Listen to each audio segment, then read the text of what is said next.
Welcome to studio in Telugu. ముందుగా headlines. దేశవ్యాప్తంగా కార్మిక సంఘాల ఆధ్వర్యంలో ఫిబ్రవరి 16వ తేదీన జరగనున్న సమ్మె. 10వ తరగతి పరీక్షలకు పగడ్బందీ ఏర్పాట్లు చేయాలని జిల్లా కలెక్టర్ ఆదేశాలు. పోస్టల్ డిపార్ట్మెంట్ ఆధ్వర్యంలో పలు పథకాలు. ఇక డీటెయిల్స్ చూస్తే దేశవ్యాప్తంగా కార్మిక సంఘాల ఆధ్వర్యంలో ఫిబ్రవరి 16వ తేదీన జరగనున్న సమ్మెను జయప్రదం చేయాలని సిఐటియు మండల కార్యదర్శి ఎస్ భగత్ పిలుపునిచ్చారు. సిఐటియు నాయకురాలు మల్లెపూడి వెంకటలక్ష్మి అధ్యక్షతన జరిగిన కార్యకర్తల సమావేశంలో భగత్ మాట్లాడుతూ కేంద్రంలోని మోడీ ప్రభుత్వం అనుసరిస్తున్న ప్రజా వ్యతిరేక విధానాలకు నిరసనగా కార్మిక రైతు సంఘాల పిలుపు మేరకు దేశవ్యాప్తంగా జరగనున్న ఈ సమ్మెలో కార్మికులు రైతు సోదరులు భాగస్వామ్యం కావాలని కోరారు. కార్మిక చట్టాలను కుదిస్తూ 4 లేబర్ కోడ్లు తీసుకురావడం కార్మిక వ్యతిరేక చర్య అని, కనీస వేతనమైన 26,000 రూపాయలను అమలు చేయాలని డిమాండ్ చేశారు. రవాణా రంగంలో తీసుకొచ్చిన చట్టాల వల్ల కార్మికుల యొక్క భద్రత అయోమయంలో పడిందని ఆవేదన వ్యక్తం చేశారు. నా పేరు ఎస్ భగత్, సిఐటియు దేవరపల్లి మండల కార్యదర్శి. ఫిబ్రవరి 16వ తేదీన దేశవ్యాప్తంగా పారిశ్రామిక గ్రామీణ ప్రాంత రైతులతో కలిసి సమ్మెకి పిలుపునిచ్చారు. దేశవ్యాప్తంగా కార్మిక సంఘాలు ఇచ్చిన పిలుపుని జయప్రదం చేయాలని చెప్పి సిఐటియు మండల కమిటీగా విజ్ఞప్తి చేస్తా ఉన్నాం. ముఖ్యంగా కేంద్రంలో ఉన్న మోడీ ప్రభుత్వం కార్మిక వ్యతిరేక రైతు వ్యతిరేక విధానాలని అవలంబిస్తూ ఉంది. ఆ విధానాలకు వ్యతిరేకంగా జరుగుతున్న ఈ పారిశ్రామిక కార్మిక రైతాంగ సమ్మెలో గ్రామీణ బంధు కార్యక్రమంలో కూడా ప్రధానికి పెద్ద ఎత్తున పాల్గొనాలని విజ్ఞప్తి చేస్తాను. ముఖ్యంగా కనీస వేతనం 26,000 ఇవ్వాలని, 4 లేబర్ కోడ్లు రద్దు చేయాలని, ప్రభుత్వ రంగంలో పరిశ్రమల్ని కొనసాగించాలని, ప్రభుత్వ రంగాన్ని రక్షించాలని, అలాగే ముఖ్యంగా వాహన యజమానులకు ముఖ్యంగా లారీ ట్రాన్స్పోర్ట్ కానీ లేదా ట్రాన్స్పోర్ట్ వెహికల్ సంబంధించిన వాటి మీద తెచ్చిన కొత్త చట్టం ఏదైతే ఉందో ఆ చట్టాన్ని ఉపసంహరించాలని, వారికి నష్టదాయకమైనటువంటి బిల్లును ఉపసంహరించాలని కోరుతూ జరుగుతున్న ఈ సమ్మెని జయప్రదం చేయాల్సిందిగా సిఐటియు మండల కమిటీ తరఫున విజ్ఞప్తి చేస్తా ఉన్నాం. గుంటూరు పార్లమెంట్ అభ్యర్థి ఉమారెడ్డి వెంకటరమణ తాడేపల్లిలో వైసీపీ నాయకులు ఘనస్వాగతం పలికారు. గుంటూరు పార్లమెంట్ సభ్యునిగా అభ్యర్థిత్వాన్ని ఖరారు చేసి సీఎం జగన్మోహన్ రెడ్డికి ఉమారెడ్డి వెంకటరమణ ధన్యవాదాలు తెలిపారు. గతంలో ఎన్నడూ లేని విధంగా సంక్షేమం జరుగుతుందని సంక్షేమాది నాయకుడు జగన్ అన్నారు. ఖచ్చితంగా రాబోయే ఎన్నికల్లో మళ్లీ అధికారంలోకి వస్తామని, 25కి 25 పార్లమెంటు సీట్లు గెలుస్తామని అన్నారు. మేనిఫెస్టోలో ఇచ్చిన 99% హామీలను నెరవేర్చినటువంటి ప్రభుత్వం జగన్ ప్రభుత్వం దేశంలోనే మరెక్కడా లేదని అన్నారు. గౌరవ ఆంధ్రప్రదేశ్ రాష్ట్ర ముఖ్యమంత్రి వర్యులు వైఎస్ఆర్సీపీ కాంగ్రెస్ పార్టీ అధ్యక్షులు గౌరవ జగన్మోహన్ రెడ్డి గారు నన్ను గుంటూరు పార్లమెంటు సభ్యుడిగా దానికి అభ్యర్థిత్వాన్ని ఖరారు చేసి మొదటిసారి విచ్చేసిన సందర్భంగా వచ్చినటువంటి కార్యకర్తలందరికీ, నాయకులకందరికీ, మా ఎమ్మెల్యే రోసే గారు, అట్లాగే డైమండ్ బాబు గారు, బాలసాని కిరణ్ గారు, తర్వాత మిగతా నాయకులందరికీ, వచ్చిన నాయకులందరికీ కూడా నా నమస్కారాలు. ఈ జగన్మోహన్ రెడ్డి గారి సంక్షేమ పరిపాలన గతంలో ఎన్నడూ లేని విధంగా సంక్షేమం జరుగుతున్న సందర్భంలో మరి ఖచ్చితంగా రాబోయే ఎన్నికల్లో మేము మళ్ళీ అధికారంలోకి వస్తాం, 25 పార్లమెంట్లు గెలుస్తామని చెప్పి ధీమాగా చెప్తూ ఉన్నాం. ఎందుకంటే ప్రతి పేదవాడికి సంక్షేమం అందింది. రకరకాల పథకాలతోటి మరి అందరి మనసులను చూరగొన్నటువంటి అధినాయకుడు గతంలో ఎన్నడూ లేని విధంగా మేనిఫెస్టోలో చెప్పినటువంటి హామీలన్నింటినీ కూడా 99% నెరవేర్చినటువంటి మరి ఈ పార్టీ దేశంలో ఎక్కడా లేదు. కాబట్టి మాకు ప్రజల మద్దతు మెండుగా ఉంది. జగన్మోహన్ రెడ్డి గారి నాయకత్వం పటిష్టంగా ఉంది. ఆ కారణం చేత మేమందరం కూడా అఖండమైనటువంటి మెజారిటీతో గెలవబోతున్నామని చెప్తూ అందరికీ కూడా మా పార్టీకి అందరికీ కూడా మద్దతు ఇచ్చి మమ్మల్ని మరొకసారి అధికారంలో తీసుకురావాల్సిందిగా కోరుతూ మేము దగ్గర సెలవు తీసుకుంటాం. రేలింగి గ్రామం నుంచి పలువురు వైసీపీ నాయకులు, మహిళలు, యువకులు తెలుగుదేశం పార్టీలో చేరారు. వారికి పార్టీ కండువా కప్పి తెలుగుదేశం పార్టీకి ఆహ్వానించిన తణుకు టీడీపీ మాజీ ఎమ్మెల్యే ఆరంమెల్లి రాధాకృష్ణ. ఈ సందర్భంగా రాధాకృష్ణ మాట్లాడుతూ ఇరగవరం మండలం రేలింగి గ్రామంలో స్థానిక తెలుగుదేశం పార్టీ నాయకుల ఆధ్వర్యంలో ఈ రోజు వైఎస్ఆర్ కాంగ్రెస్ పార్టీ నుంచి దాదాపు 100 మంది తెలుగుదేశం పార్టీలోకి చేరడం జరిగిందన్నారు. జగన్మోహన్ రెడ్డి 4 సంవత్సరాల 9 నెలల పరిపాలన చూసి చూసిన తర్వాత ప్రజలు అందరూ కూడా ఈరోజు తీవ్రమైన అసంతృప్తితో ఉన్నట్టు ఉంది పరిస్థితి. ఈరోజు నిత్యావసర వస్తువుల ధరలు, కరెంటు ఛార్జీలు పెరిగిపోయాయని అన్నారు. అన్ని విధాలా కూడా బాదురే బాదురు అనే విధంగా జగన్మోహన్ రెడ్డి పరిపాలన ఉందని అన్నారు. మనం అనుకునే విధంగా ప్రజలందరూ కూడా ఈరోజు మన జీవన ప్రమాణాలు మెరుగుపడాలంటే, ప్రతి కుటుంబం బాగుండాలంటే చంద్రబాబు నాయుడు, పవన్ కళ్యాణ్ నాయకత్వం, తెలుగుదేశం ప్రభుత్వం అధికారంలోకి రావాలని ప్రతి ఒక్కరూ కూడా ఆకాంక్షిస్తూ ఈరోజు పెద్ద ఎత్తున వైఎస్ఆర్ కాంగ్రెస్ పార్టీ నుంచి బడుగు బలహీన వర్గాలకు చెందినటువంటి వ్యక్తులు, మహిళలు, అదేవిధంగా రైతాంగానికి సంబంధించినటువంటి పలువురు యువత దాదాపుగా 100 మంది తెలుగుదేశం పార్టీలో చేరారన్నారు. జగన్మోహన్ రెడ్డి వచ్చిన తర్వాత ఈ రాష్ట్రంలో ప్రతి కుటుంబాన్ని నిలువుదోపిడీ చేస్తున్న ప్రభుత్వం వైఎస్ఆర్ కాంగ్రెస్ పార్టీ ప్రభుత్వం అని అన్నారు. ఈరోజు రాష్ట్రంలో ముఖ్యంగా యువతకి భవిష్యత్తు ఉండాలంటే, ఏదో ఒక ఉద్యోగం రావాలంటే చంద్రబాబు నాయుడు ముఖ్యమంత్రి కావాలని ఈరోజు యువతలో మార్పు వచ్చిందని అన్నారు. రాలంగి గ్రామంలో స్థానిక తెలుగుదేశం పార్టీ నాయకులు ఆధ్వర్యంలో ఈరోజు పెద్ద ఎత్తున వైఎస్ఆర్ కాంగ్రెస్ పార్టీ నుంచి దాదాపు 100 మంది తెలుగుదేశం పార్టీలో ముందుకు వచ్చి వారందరూ కూడా చేరడం జరిగింది. వారందరికీ కూడా తెలుగుదేశం పార్టీ తరఫున సాదర స్వాగతం తెలియజేసుకుంటున్నాను. ముఖ్యంగా జగన్మోహన్ రెడ్డి గారు 4 సంవత్సరాల 9 నెలల పరిపాలన చూసిన తర్వాత ప్రజలందరూ కూడా ఈరోజు తీవ్రమైనటువంటి అసంతృప్తితో ఉన్నటువంటి పరిస్థితి. ఈరోజు ముఖ్యంగా పేద, దిగువ మధ్య తరగతి కుటుంబాలందరూ కూడా జగన్మోహన్ రెడ్డి వచ్చిన తర్వాత బాధిన బాధుడికి అన్ని విధాలుగాను కూడా, అన్ని రకాలుగాను కూడా ప్రతి కుటుంబం కూడా ఇబ్బందులు పడుతున్నటువంటి పరిస్థితి. ఈరోజు నిత్యావసర వస్తువుల ధరలు పెరిగిపోయినాయి, అలాగే కరెంటు ఛార్జీలు పెరిగినాయి, ఇంటి పన్నులు పెరిగినాయి, చెత్త పన్నులు వేస్తున్నారు. ఈ విధంగా ప్రతి కుటుంబాన్ని కూడా బాధుడే బాధుడు అనే విధంగా జగన్మోహన్ రెడ్డి గారి పరిపాలనతో ఇదేం కర్మరా బాబు మనకే అనుకునే విధంగా ప్రజలందరూ కూడా ఈరోజు మరలా ఈ రాష్ట్రం బాగుండాలన్నా, మన జీవన ప్రమాణాలు మెరుగవ్వాలన్నా, ప్రతి కుటుంబం బాగుండాలంటే చంద్రబాబు నాయుడు గారు, పవన్ కళ్యాణ్ గారి నాయకత్వంలో తెలుగుదేశం జనసేన ప్రభుత్వం అధికారంలోకి రావాలని ప్రతి ఒక్కరూ కూడా ఆకాంక్షిస్తూ ఈరోజు పెద్ద ఎత్తున వైఎస్ఆర్ కాంగ్రెస్ పార్టీ నుంచి చేరటం రాబోయే మార్పుకి సంకేతమని ఈ సందర్భంగా తెలియజేస్తున్నాం. పల్నాడు జిల్లా క్రోసూరు మండలంలో తెలుగుదేశం పార్టీ కార్యాలయంలో మీడియాతో తెలుగుదేశం పార్టీ మండల నాయకులు, కార్యకర్తలు మాట్లాడారు. పెదకూరపాడు నియోజకవర్గంలో మళ్లీ కొమ్మాలపాటి శ్రీధర్కి టికెట్ వస్తుందని, నియోజకవర్గంలో కొనసాగుతున్న అనిశ్చితికి టీడీపీ అధినాయకత్వం త్వరలో తెరదించుతుందని ఆశాభావాన్ని వ్యక్తం చేశారు. సోషల్ మీడియాలో వస్తున్న వార్తలలో నిజం లేదని తెలిపారు. మళ్లీ మేమందరం కొమ్మాలపాటి శ్రీధర్ నాయకత్వంలో సమిష్టిగా వెళ్లి నియోజకవర్గంలో తెలుగుదేశం పార్టీని గెలిపించుకుంటామని ధీమా వ్యక్తం చేశారు. మీడియా సోదరులకు, అదేవిధంగా తెలుగుదేశం పార్టీ వివిధ హోదాలో ఉన్నటువంటి నాయకులకు అందరికీ కూడా పేరు పేరున ధన్యవాదాలు తెలియజేసుకుంటా ఉన్నాను. మరి గత కొంతకాలంగా మన పెదకూరపాడు నియోజకవర్గంలో ముఖ్యంగా తెలుగుదేశం పార్టీ కార్యకర్తల్లో అనేక రకాలైనటువంటి గందరగోళ పరిస్థితులు నెలకొన్నాయి. ఇక్కడ శ్రీధర్ గారికి టికెట్ ఉందంటని, లేదంటని, ఇంకొక ఆయనకు వస్తుంది అనేటువంటి గందరగోళాల్లో కార్యకర్తలు అయితే ఉన్నారు. ఇది ఎలాంటి పరిస్థితుల్లో కూడా ఇలాంటి టైంలో పార్టీకి మంచి పరిణామం కాదు. ఇలాంటి గందరగోళ పరిస్థితులు పోవాలి అనేటువంటి ఉద్దేశం మీద ఈ రోజున మేము ఇక్కడ మీడియా సమావేశం ఏర్పాటు చేయడం జరిగింది. ఒకసారి మన మాజీ శాసనసభ్యులు మరి కొమ్మాలపాటి శ్రీధర్ గారు ఎప్పుడైతే 2006లో రాజకీయ రంగ ప్రవేశం చేయడం మొదలుపెట్టారో, మరి అప్పటికి 4 సార్లు కన్నా లక్ష్మణ్ గారు కాంగ్రెస్ పార్టీ నుంచి 4 సార్లు ఎన్నికవడం జరిగింది. అప్పటి వరకు కూడా కాంగ్రెస్ పార్టీకి కంచుకోట. మరి ఆ రోజున సేవా కార్యక్రమాలతోటి పెదకూరపాడు నియోజకవర్గంలో అప్పటికి డీలిమిటేషన్లు కూడా లేవు. అలాంటి పరిస్థితుల్లో ఆయన ఈ నియోజకవర్గంలో నేను ఉన్నానని చెప్పేసి నేను ముందుకు వచ్చి ఎన్నో సేవా కార్యక్రమాలతోటి నియోజకవర్గంలో ఉన్నటువంటి ప్రజలతో మమేకమయ్యి 2009లో మొట్టమొదటిసారిగా టికెట్ తీసుకొని మంచి మెజార్టీతో గెలవడం జరిగింది. అదేవిధంగా 2014లో యూనిఫామ్ తీసుకోవడం, పోటీ చేయడం, ఆ రోజు కూడా మంచి మెజార్టీతో గెలవడం జరిగింది.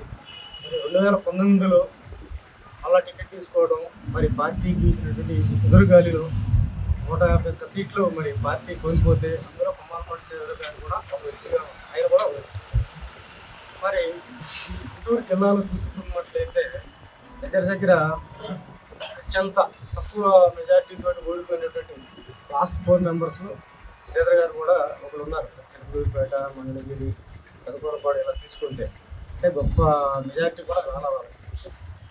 మరి ఏదైతే రాజకీయ అరంగేట్రం నుంచి ఆయన సేవా కార్యక్రమాలు మొదలుపెట్టాడో ఈ రోజు వరకు కూడా అదే సేవా కార్యక్రమాలు కొనసాగిస్తా రాజకీయాలు సాగిస్తున్నటువంటి ఏకైక వ్యక్తి రాష్ట్రంలో నాకు తెలిసినటువంటి వ్యక్తి కొమ్మాలపాటి శ్రీధర్ గారి.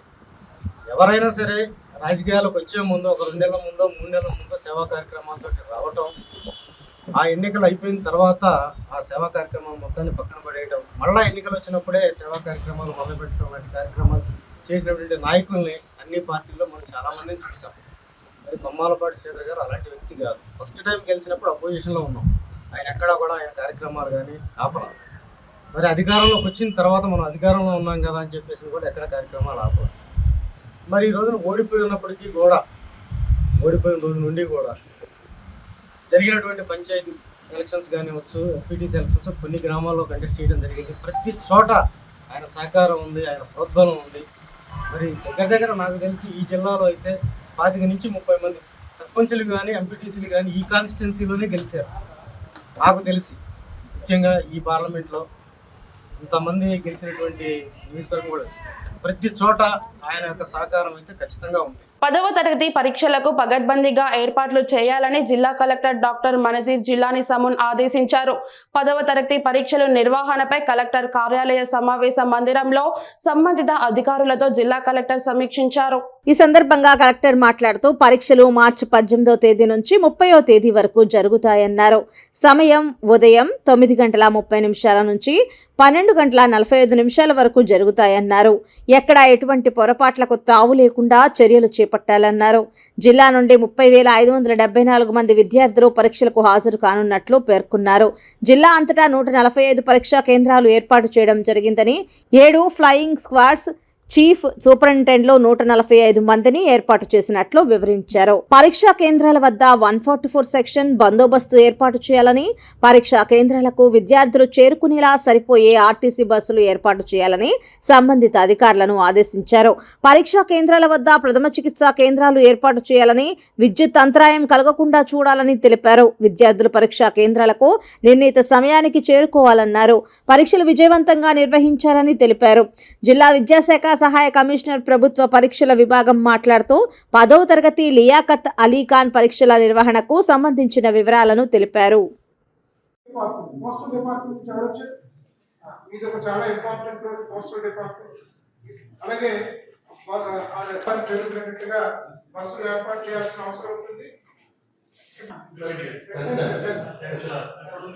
Sir, from 18th of for your all line departments cooperation during the last year exam, has decided issued a notification for conducting 10th class exam from district Srikakulam. 30,574 students are going to appear for the exam. All these students, 155 centers have been identified, sir, and we have got grading of centers, sir, ABC, also. So in such a we have got 62 C category centers, for which we need to have a separate mechanism to reach to make the question paper to reach the centers. We have got during the last year we have got 3 centers which were problematic, sir, where already CC cameras and other security measures have been taken, sir.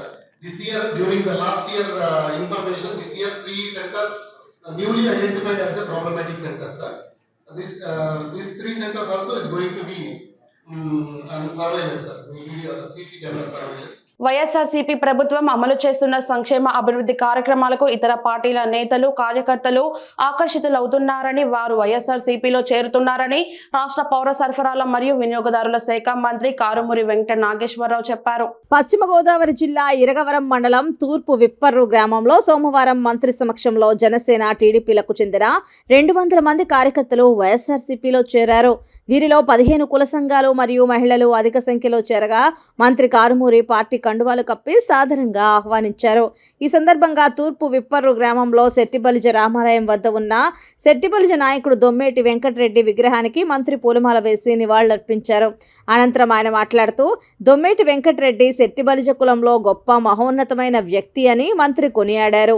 Settibalija కులస్తులను అభివృద్ధి చేసిన వ్యక్తిగా ఆయన కీర్తించబడ్డారన్నారు.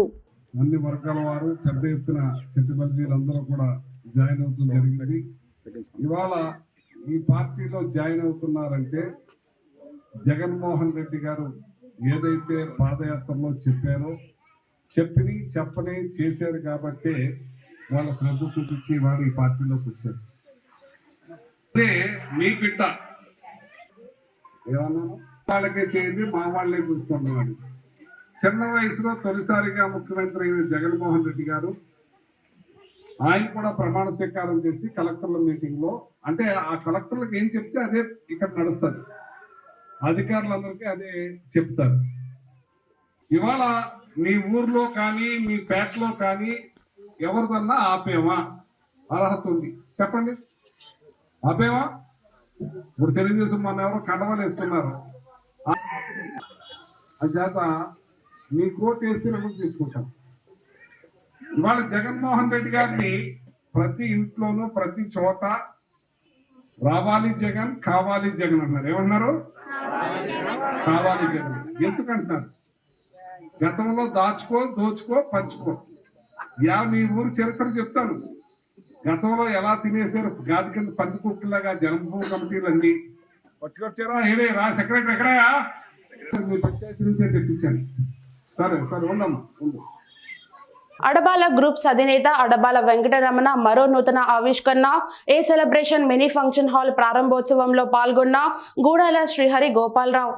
ఈ కార్యక్రమానికి ముఖ్య అతిథిగా పౌర సరఫరా మరియు వినియోగదారుని వ్యవహారాల శాఖ మంత్రి కారుమూరి వెంకట నాగేశ్వరరావు పాల్గొని ఈ సెలబ్రేషన్ మినీ ఫంక్షన్ హాల్ను రిబ్బన్ కట్ చేసి ప్రారంభించారు.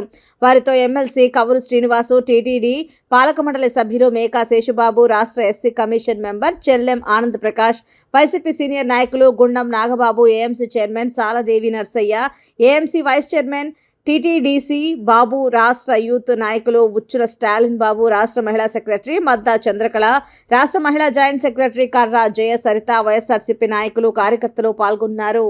దాచేపల్లి పట్టణానికి చెందిన వివాహితపై దాచేపల్లి పోలీస్ స్టేషన్ చెందిన కానిస్టేబుల్ వెంకట నాయక్ లైంగిక వేధింపులకు పాల్పడినాడంటూ ఓ మహిళ ఆవేదన వ్యక్తం చేశారు. తన భర్తను పోలీస్ స్టేషన్లో వేసి కొట్టి నాకు అన్యాయం జరగడానికి కారణమైన కానిస్టేబుల్ పై వెంటనే చర్యలు తీసుకోవాలంటూ మహిళ డిమాండ్ చేస్తుంది. తాను 3 నెలల గర్భిణిగా ఉన్న సమయంలో చేయడంతో తన గర్భం కూడా పోయిందంటూ మహిళ ఆవేదన వ్యక్తం చేశారు. సాక్షాత్తు జిల్లా ఎస్పీ కార్యాలయానికి వెళ్లినా, దిశ పోలీస్ స్టేషన్కి వెళ్లినా కూడా తనకు న్యాయం జరగలేదంటూ మీడియా ముందు గోడు వెళ్లబోసుకున్న మహిళ రాష్ట్రంలో దిశ చట్టం అమలవుతోందా లేదా అంటూ మహిళ ఆవేదన వ్యక్తం చేశారు. మీడియా వారు న్యాయం చేయాలంటూ మహిళ ఆవేదన వ్యక్తం చేస్తున్నారు. దాచేపల్లి వెంకట నాయక్ అనే అతను మా హస్బెండ్ పోలీస్ స్టేషన్లో ఉంటే మా ఇంటికి వచ్చేసి బాగా హెరాస్ చేసి నన్ను చాలా ఇబ్బంది పెట్టాడు.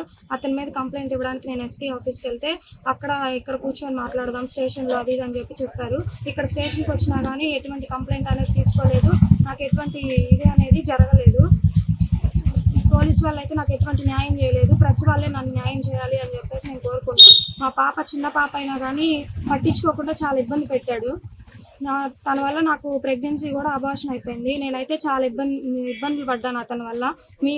మీరే ఎట్లయినా కానీ ప్రెస్ వాళ్ళు నాకు న్యాయం చేయాలి, లేదంటే నేను ఆత్మహత్య చేసుకొని చనిపోవాలి. పోలీస్ వారి వల్ల నాకు ఎటువంటి న్యాయం అనేది జరగలేదు. ఒక ఆడపిల్లకి ఎన్ని చట్టాలు వచ్చినా కానీ న్యాయం అనేది జరపట్లేదు పోలీస్ వాళ్ళు. ఎందుకంటే వాళ్ళు డిపార్ట్మెంట్ కాబట్టి చేయట్లేదు అనుకుంటున్నా. నేను ఒక చదువుకున్న అమ్మాయిని కాబట్టి ఇబ్బంది లేకుండా జరుగుతుంది. నేను ఒక చదువుకున్న అమ్మాయిని ఇంత ఇబ్బంది పెట్టారు, అదే చదువులేని అమ్మాయి అయితే ఎంత ఇబ్బంది పడాలి. అతని వల్ల ఆడపిల్లలు బలి పశువులు అయిపోతున్నారు. ఎంతో మంది ఆడపిల్లల్ని అతను ఇబ్బంది పెట్టున్నాడు. అది అనేది అందరికీ తెలిసిన విషయమే. నేను ఎస్పీ ఆఫీస్కి వెళ్తే అక్కడ వీఆర్లో పెడతాం అది ఇది అని చెప్పారు. వీఆర్లో పెట్టినా కానీ వెంటనే అతను బయటికి వస్తాడు కదా, కానీ నాకు అనేది కేసు కట్టి నాకు అనేది న్యాయం అనేది జరగాలి. దయచేసి న్యాయం అనేది మీ ప్రెస్ వాళ్ళే నాకు జరపాలి. నాకు పోలీస్ వారి వల్ల ఎటువంటి న్యాయం అనేది జరగలేదు. ఎన్ని దిశాలు ఎన్ని నిర్భయాల చట్టాలు వచ్చినా కానీ ఆడపిల్లలకి న్యాయం అనేది లేదు. ఇంకా ఇలాంటి వాళ్ళ వల్ల ఎంతమంది ఇదవ్వాలి చెప్పండి సార్. ఎన్ని చట్టాలు వచ్చినా ఇంక ఇంతేనా ఆడపిల్ల భవిష్యత్తు? ఎంత హెరాస్మెంట్ సార్ అసలు.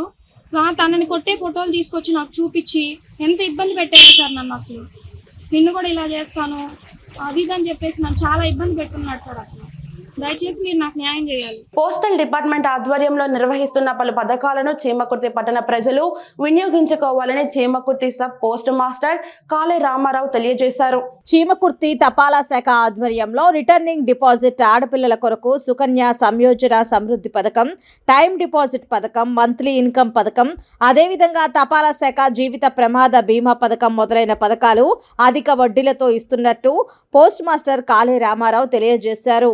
అందరికీ నమస్కారం అండి. నా పేరు కాళే రామారావు. నేను కొండేపి పోస్ట్ ఆఫీస్ నుంచి చీమకుర్తి పోస్ట్ మాస్టర్గా ట్రాన్స్ఫర్ అయ్యి లాస్ట్ మంత్ 17వ తేదీన చీమకుర్తిలో జాయిన్ అవ్వడం జరిగింది. ఈ సందర్భంగా చీమకుర్తి ప్రజలకు అందరికీ తెలియజేయడం ఏమనగా, పోస్ట్ ఆఫీస్లో ఉన్న మన పథకాల గురించి ఒక అవేర్నెస్ లాగా మన మిత్రులు నేను తెలియజేద్దాం అనుకుంటున్నాను. పోస్ట్ ఆఫీస్లో ఉన్న వాటిల్లో ఏంటంటే ప్రతి నెల మనం రికరింగ్ డిపాజిట్ అని ఒకటి ఉంటుందండి. అది మనం ప్రతి నెల 1000 రూపాయలు కనుక మనం కట్టుకుంటే మనకి 71,366 రూపాయలు 5 సంవత్సరాల తర్వాత మనకు అందుతుంది. అంటే నెలకి 1000 రూపాయల లెక్కన మనం 5 సంవత్సరాలకు 60,000 కడతామండి. ఆ 60,000 గాను 13,360 రూపాయలు మనకి గవర్నమెంట్ వారు అందించడం జరుగుతుంది. అదేవిధంగా సుకన్య సమృద్ధి యోజన అని చెప్పేసి ఆడపిల్లలకి 10 సంవత్సరాలలోపు ఆడపిల్లలకు పథకం ఉందండి.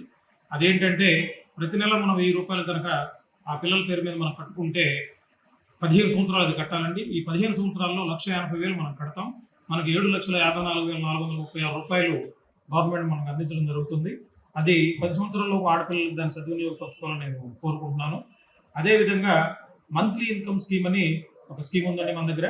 ఆ స్కీమ్ ఏంటంటే ప్రతి నెల మనకి నెలవారీ వడ్డీ కావాల్సిన వాళ్ళు పోస్ట్ ఆఫీస్లో 1,00,000 రూపాయలు కనుక వాళ్ళు ఫిక్స్డ్ డిపాజిట్ కనుక చేస్తే మనకి 617 రూపాయలు ప్రతి నెల మేము వాళ్ళకి ప్రతి నెల వడ్డీ చెల్లించడం జరుగుతుంది. అదేవిధంగా వచ్చేసి టర్మ్ డిపాజిట్స్ ఉంటాయండి. టర్మ్ డిపాజిట్స్ మన దగ్గర 4 ఉంటాయి. అది టర్మ్ డిపాజిట్ 1, 2, 3 and 5. టర్మ్ డిపాజిట్లో మనం 1,00,000 రూపాయలు కనుక ఫిక్స్ చేస్తే మనకి దాని మీద ఆ 1,00,000 రూపాయలకి 6.9% వస్తుందండి. 6.9 నుంచి ఎవ్రీ 1 ఇయర్కి డిఫరెంట్ ఇంట్రెస్ట్ రేట్స్ ఉంటాయి. అదేవిధంగా మహిళలకు MSSC అని చెప్పేసి మహిళా సమ్మాన్ సర్టిఫికేట్ అని ఒకటి ఉందండి. అది 2 years అకౌంట్ అనమాట. అది కేవలం మహిళలకు మాత్రమే. అందులో ఎక్కువ పర్సెంటేజ్ వడ్డీ మహిళలకు అందించడం జరుగుతుంది. అదేవిధంగా మనకి పబ్లిక్ ప్రొవిడెంట్ ఫండ్ అని ఒక అకౌంట్ ఉందండి. అదేంటంటే 15 సంవత్సరాల అకౌంట్. ఈ 15 సంవత్సరాల్లో మనం నెలకు 1000 రూపాయలు కనుక చెల్లిస్తే ఈ 15 సంవత్సరాల తర్వాత మెచ్యూరిటీ వస్తుందండి. అది 3,15,872 రూపాయలు అది మనం ప్రజలకు అందజేయడం జరుగుతుంది. మార్కాపురం కిడ్స్ కళాశాలలో ఎమ్మెల్యే అన్న వెంకట రాంబాబు ఆధ్వర్యంలో పరిచయ కార్యక్రమం నిర్వహించారు. గిద్దలూరు వైసీపీ ఇన్ఛార్జ్, మార్కాపురం ఎమ్మెల్యే కుందూరు నాగార్జున రెడ్డిని గిద్దలూరు వైసీపీ నాయకులకు, కార్యకర్తలకు పరిచయం చేశారు. జగన్ బొమ్మపై పదవులు సాధించిన వారు పరిచయ కార్యక్రమానికి రాకపోవడంపై ఆవేదన వ్యక్తం చేశారు. కొత్త ఇన్ఛార్జిని ప్రకటించిన తరువాత కూడా కార్యకర్తలు కలిసికట్టుగా రాకపోవడంపై అనుమానం వ్యక్తం చేశారు. తనను వ్యతిరేకించిన తాను బాధపడలేదని, జగన్ ప్రకటించిన ఇన్ఛార్జిని కూడా విస్మరించడం ఎంతవరకు సమంజసమన్నారు. ఇప్పటికైనా అధినాయకుడు ఇచ్చిన ఆదేశాల మేరకు పార్టీ విజయానికి నాయకులందరూ కలిసికట్టుగా కృషి చేయాలని కేడర్కు అన్నా వెంకట రాంబాబు పిలుపునిచ్చారు.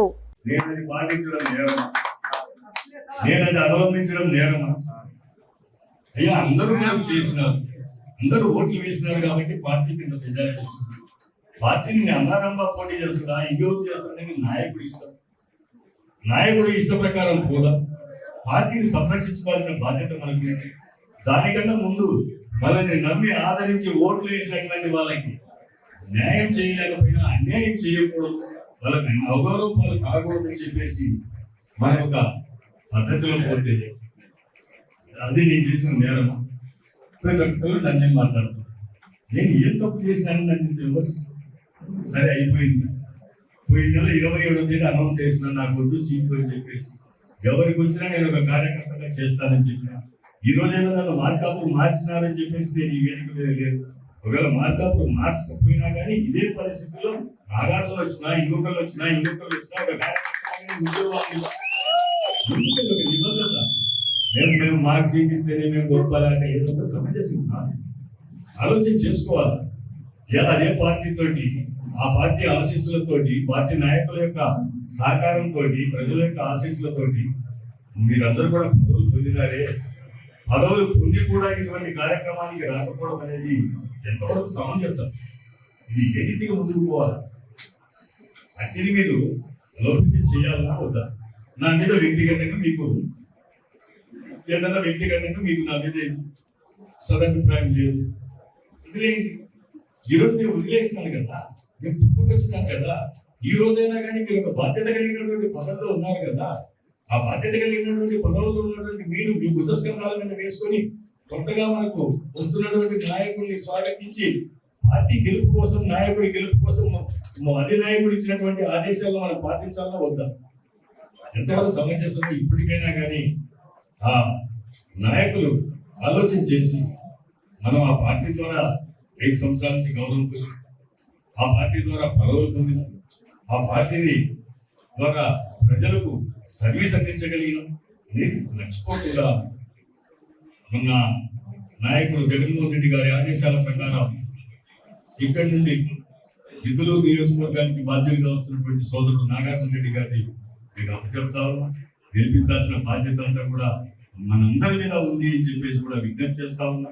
గుడేకల్ గ్రామ పొంగరాల గుట్టలో చిరుత వలలో చిక్కుకుంది. చిరుతను గమనించిన స్థానికులు ఫారెస్ట్ అధికారులకు సమాచారం ఇవ్వడంతో ఫారెస్ట్ అధికారులు అక్కడికి చేరుకొని సంచార ప్రాంతాన్ని పరిశీలిస్తున్నారు. గుంటూరు జిల్లా నుంచి సామాన్య భక్తులకు అయోధ్య బాలరాముని సందర్శనార్థం ఈ నెల 7న బీజేపీ ఏర్పాటు చేసిన ప్రత్యేక రైలు 5 రోజుల ప్రయాణం తరువాత సోమవారం రాత్రి గుంటూరు చేరుకుంది. గుంటూరు చేరుకున్న రామభక్తులకు బీజేపీ జిల్లా నాయకులు, జిల్లా అధ్యక్షుడు వనమా నరేంద్ర కుమార్, రాష్ట్ర అధికార ప్రతినిధి వల్లూరు జయప్రకాష్ నారాయణ, బీజేపీ సీనియర్ నాయకులు జూపూడి రంగరాజు, మాజీ మంత్రి డాక్టర్ శనక్కాయల అరుణలు ఘన స్వాగతం పలికారు. రైలులో సుమారు గుంటూరు జిల్లా నుంచి రామభక్తులు 1460 మంది అయోధ్యకు ప్రయాణం చేశారు. అయోధ్యకు వెళ్లి వచ్చిన వారిని బీజేపీ నాయకులు శాలువాలతో సత్కరించి పూలు చల్లి ఘన స్వాగతం పలికారు. ఇవాళ భారతదేశంలో ఉన్నటువంటి ప్రతి ఒక్క భారతీయుడి యొక్క గుండె చప్పుడు కొన్ని శతాబ్దాల కళ అయినటువంటి అయోధ్యలో రామ జన్మభూమిలో నరేంద్ర మోదీ గారు చేత ప్రతిష్ఠింపబడినటువంటి బాలరామ విగ్రహాన్ని సందర్శించే దానికోసం కేంద్ర ప్రభుత్వం ఇచ్చినటువంటి అవకాశాన్ని సద్వినియోగపరుచుకొని విశ్వ హిందూ పరిషత్తు, అదేవిధంగా రామతీర్థ క్షేత్ర ట్రస్ట్ వారు నిర్వహించినటువంటి రైలును ఉపయోగించుకొని గుంటూరు జిల్లా నుంచి సుమారుగా ఒక 1350 మంది రామ భక్తులందరూ కూడా, ఈ దేశ ప్రేమికులందరూ కూడా అయోధ్య వెళ్ళి ఆ రాముని యొక్క విగ్రహాన్ని సందర్శించి ఆశీర్వాదం తీసుకొని ఇవాళ వారందరూ కూడా దిగ్విజయంగా, విజయవంతంగా అక్కడి నుంచి తిరిగి వస్తున్నటువంటి సందర్భంగా ప్రతి ఒక్క వ్యక్తి అక్కడికి వెళ్ళినటువంటి వారే కాదు, వారిని ఆహ్వానిస్తూ వారికి స్వాగతం పలుకుతూ గుంటూరు నగరం అంతా కూడా వచ్చి వారందరికీ కూడా జై శ్రీరామ్ నినాదాలతోటి అందరికీ కూడా స్వాగతం పలుకుతూ ఉంటే ప్రతి ఒక్క వ్యక్తి కూడా పులకరిస్తూ ఆ రాములు వారి యొక్క విగ్రహాన్ని చూసినటువంటి ఆనందంతో అందరూ కూడా అక్కడ చేసినటువంటి ఏర్పాట్లు కానివ్వండి, వెళ్ళినటువంటి ట్రైన్లో సుభిక్షంగా ఇక్కడి నుంచి సురక్షితంగా గుంటూరు నగరం నుంచి తీసుకొని వెళ్ళి అక్కడ రాముల వారి విగ్రహ సందర్శన, రాముల వారిని చూసినటువంటి ఆనందం, అదేవిధంగా తిరిగి వచ్చినటువంటి ప్రతి ఒక్క వ్యక్తిని కూడా ఇవాళ పేరున కూడా అభినందిస్తూ భారతీయ జనతా పార్టీ నాయకులు, విశ్వ హిందూ పరిషత్ నాయకులు, హిందూ సమాజాన్ని ప్రేమించేటటువంటి ప్రతి ఒక్క భారతీయుడు కూడా ఇవాళ వారికి స్వాగతం పలికేదానికి గుంటూరు నగర రైల్వే స్టేషన్కి వచ్చిన సందర్భంగా అందరికీ కూడా పేరున ధన్యవాదాలు తెలియజేస్తా ఉన్నాం. ముఖ్యంగా రాముల వారి యొక్క విగ్రహాన్ని చూసినటువంటి పరవశంలో భక్తులందరూ కూడా తన్మయత్వంలోది ప్రతి ఒక్కరిని కూడా ఆశీర్వదిస్తూ ఈ దేశం రామరాజ్య స్థాపితం కావాలి అని చెప్పి ప్రతి ఒక్క ఆకాంక్ష ఏదైతే ఉందో నిర్వర్తించే విధంగా నరేంద్ర మోదీ గారి పాలన కూడా సాగాలి అని చెప్పి వారందరూ కూడా ఆకాంక్షిస్తూ ఉన్నారు. అందరికీ కూడా ధన్యవాదాలు తెలియజేస్తూ మరొకసారి ఈ గుంటూరు నగరం నుంచి వెళ్ళేటటువంటి ప్రతి ఒక్క భక్తులకి కూడా అక్కడ జరిగినటువంటి ఏర్పాట్ల గురించి ప్రజలందరూ కూడా తెలియజేస్తా ఉన్నారు కాబట్టి అందరికీ ధన్యవాదాలు తెలియజేస్తూ జై శ్రీరామ్, జై శ్రీరామ్. జై శ్రీరామ్. ముఖ్యంగా పోలీసు వ్యవస్థ ఉత్తరప్రదేశ్లో కానివ్వండి, ఈ రైల్వేలో ఉన్నటువంటి ఏర్పాట్లు, రైల్వే పోలీసులు కానివ్వండి, ప్రతి ఒక్క ఎంప్లాయీ కూడా పేరు పేరున కూడా ప్రత్యేకమైనటువంటి ధన్యవాదాలు తెలియజేస్తూ యోగి ఆదిత్యనాథ్ గారు చేసినటువంటి ఏర్పాట్లకు కూడా వారికి కూడా ప్రత్యేక ధన్యవాదాలు తెలియజేస్తా ఉన్నాం. ఈ సందర్భంగా వార్తలు ముగించే ముందు హెడ్లైన్స్ మరోసారి. దేశవ్యాప్తంగా కార్మిక సంఘాల ఆధ్వర్యంలో ఫిబ్రవరి 16వ తేదీన జరగనున్న సమ్మె. 10వ తరగతి పరీక్షలకు పగడ్బందీ ఏర్పాట్లు చేయాలని జిల్లా కలెక్టర్ ఆదేశాలు. పోస్టల్ డిపార్ట్మెంట్ ఆధ్వర్యంలో పలు పథకాలు. స్టూడియో ఇన్ తెలుగు న్యూస్ ఇంతటితో సమాప్తం. తిరిగి రేపటి బులెటిన్లో మళ్ళీ కలుద్దాం. అంతవరకు సెలవు. నమస్కారం.